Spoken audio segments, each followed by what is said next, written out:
Hello and welcome to the IPBES Data Management tutorials. Today we will be covering recommendations and considerations for data backups within the chapter on data management of active research data. My name is Hanno Sebens and I'm a quantitative ecologist at the Senckenberg Biodiversity and Climate Research Center in Frankfurt, Germany. And I'm a member of the Task Force on Knowledge and Data within IPBES. So let's get started. First of all, what is meant with data backup? A backup represents a system to avoid accidental loss of your data. That's the main purpose of the backup. This is often done by copying files to another safe location.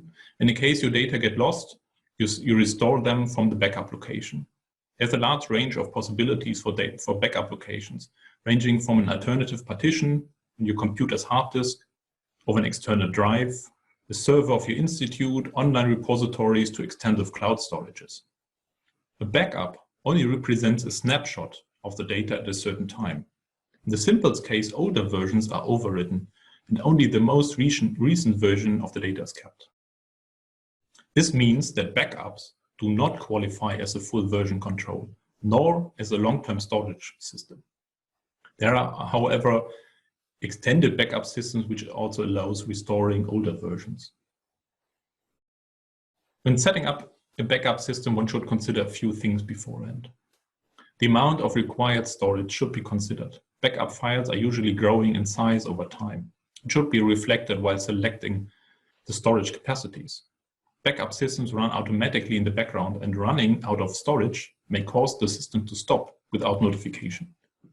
So the consideration of sufficient storage is essential. Another question is which backup system to use.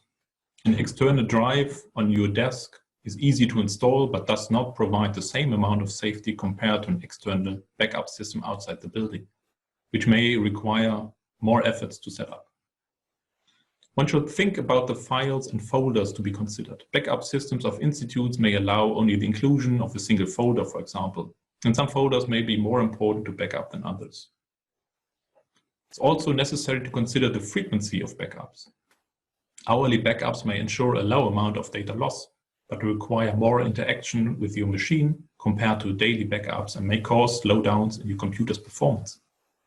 Backup systems often offer the opportunity to store multiple versions, and one has to define the number of copies to keep under the consideration of the amount of storage required to save multiple copies. It's also important to consider who is responsible for the backup and for data recovery in case of storage failure. The security of data storage is getting of increasing importance. Institutions may have data security policies which have to be followed.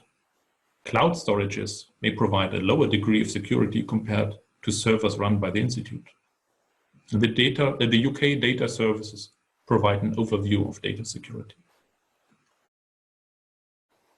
Further guidance on backing up data is provided by, for instance, Data One.